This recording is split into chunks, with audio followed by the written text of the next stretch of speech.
बिस्मिल्लाहिर्रहमानिर्रहीम। शुरू अल्लाह के नाम से जो बड़ा मेहरबान निहायत रहम वाला है। अस्सलामु अलैकुम वरहमतुल्लाहि वबरकातुहू। इमाम गज़ाली रहमतुल्लाह अलैह बहुत बड़े वली गुजरे हैं। आज मैं उन्हीं की वालदा की मारिफत के बारे में आपको बताऊंगी। इमाम मोहम्मद गज़ाली रहमतुल्लाह अलैह और अहमद गज़ाली रहमतुल्लाह अलैह दो भाई थे। ये अपने लड़कपन के ज़माने में यतीम हो गए थे। दोनों की तरबियत उनकी वालदा ने उनके बारे में एक अजीब बात लिखी है कि माँ उनकी इतनी अच्छी तरबियत करने वाली थी कि वो उनको नेकी पढ़लाए हत्ता के आलिम बन गए। मगर दोनों भाइयों की तबीयतों में फर्क था। इमाम गज़ाली रहमतुल्लाह अलैह अपने वक्त के बड़े वाइज और खतीब थे और मस्जिद में नमाज पढ़ाते थे। उनके भाई आलिम भी थे और नेक भी थे, लेकिन वो मस्जिद में नमाज पढ़ने के बजाय अपनी अलग नमाज पढ़ लिया करते थे। तो एक मर्तबा इमाम गज़ाली रहमतुल्लाह अलैह ने अपनी वालदा से कहा, अम्मी, लोग मुझ पर एतराज़ करते हैं कि इतना बड़ा खतीब और वाइज भी है और मस्जिद का इमाम भी है, मगर तेरा भाई तेरे पीछे नमाज नहीं पढ़ता। अम्मी, आप भाई से कहिए कि वो मेरे पीछे नमाज पढ़ा करे। माँ ने बुलाकर नसीहत की। चुनांचे अगली नमाज का वक्त आया और इमाम गज़ाली रहमतुल्लाह अलैह नमाज पढ़ाने लगे और उनके भाई ने पीछे नीयत बांध ली। लेकिन अजीब बात यह है कि जब एक रकात पढ़ने के बाद दूसरी रकात शुरू हुई तो उनके भाई ने नमाज तोड़ दी और जमात से बाहर निकल गए।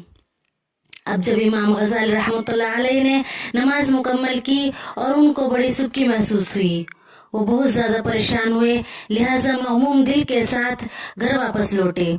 माँ ने पूछा, बेटा बड़े परेशान नजर आ रहे हो? कहने लगे, अम्मी, भाई ना जाता तो ज़्यादा बेहतर होता।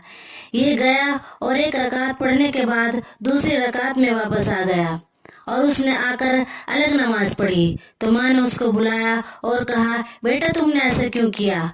छोटा भाई कहने लगा, अम्मी, मैंने उनके पीछे नमाज पढ़ने लगा।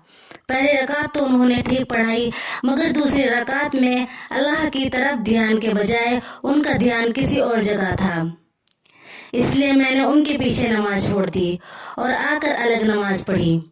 माँ ने पूछा इमाम गज़ाली रहमतुल्लाह अलैह से कि क्या बात है? कहने लगे कि अम्मी, बिल्कुल ठीक बात है। मैं नमाज से पहले फिक़ह की एक किताब पढ़ रहा था और निफास के कुछ मसाइल थे जिन पर गौर व खोज कर रहा था।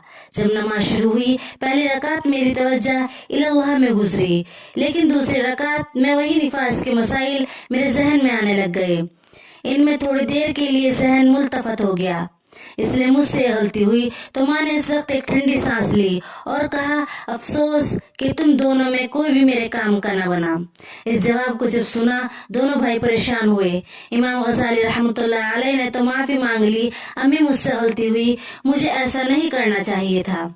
मगर दूसरा भाई पूछने लगा कि मुझे तो अम्मी कशफ हुआ था, इस कशफ की वजह से मैं नमाज तोड़ दी, मैं आपके काम का क्यों ना बना? तो माँ ने जवाब दिया कि तुम में से एक तो निफास के मसाइल खड़ा सोच रहा था और दूसरा उसके पीछे खड़ा इसके दिल को देख रहा था। तुम दोनों में से अल्लाह की तरफ तो एक भी मुतवज्जा न था, लिहाजा तुम दोनों मेरे काम के न बने। और आज की वालदा क्या सिखाती है अपने बच्चों को? डांस, गाने, और एक बार भी नहीं सोचती कि हम क्या अपने बच्चों के साथ कर रहे हैं। तो ऐसी माएँ होती हैं और ऐसी ही माएँ बनने की कोशिश करें।